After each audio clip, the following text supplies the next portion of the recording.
உலகத்துக்கு ஒளி கொடுத்த மனிதன், ஆனால் இருளில் வாழ்ந்தான். ஜூலை 10, 1856 அன்று இன்றைய குரோஷியாவில் பிறந்த அவர்தான் நிக்கோலா டெஸ்லா. செர்பியாவில் பிறந்த டெஸ்லா சிறு வயசிலிருந்தே எக்ஸ்ட்ராடினரி பிரெயின் கொண்டவர்.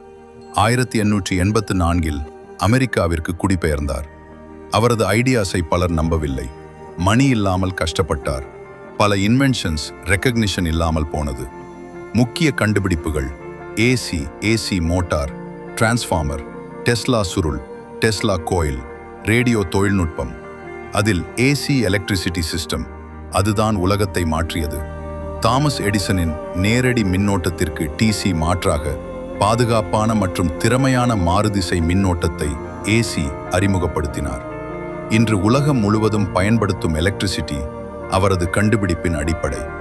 ஜனவரி 7, 1943 காலமானார்.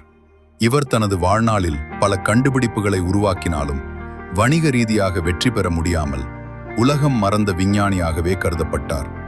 சில நேரம் ஜீனியஸை உலகம் லேட்டாதான் புரியும். உலகம் முழுக்க இருக்கும் சாதாரண மனிதர்கள் கூட அசாதாரண சாதனைகள் செய்ய முடியும். எத்தனை கஷ்டம் வந்தாலும் கைவிடாதீங்க. ஒரு நாள் உங்க கதை தான் மற்றவர்களுக்கு இன்ஸ்பிரேஷன் ஆகும். நீங்க பார்க்கிற இந்த கதைகள் ஜஸ்ட் ஸ்டோரிஸ் இல்ல, நாளைக்கு நீங்க ஆகப்போகும் மனிதனின் ப்ரீவியூ. உங்கள் கனவுகளை நிஜமாக்க இன்ஸ்பிரேஷன் வேண்டுமா? அப்படின்னா ட்ரீம்விக்ஸ் தமிழை சப்ஸ்கிரைப் பண்ணுங்க.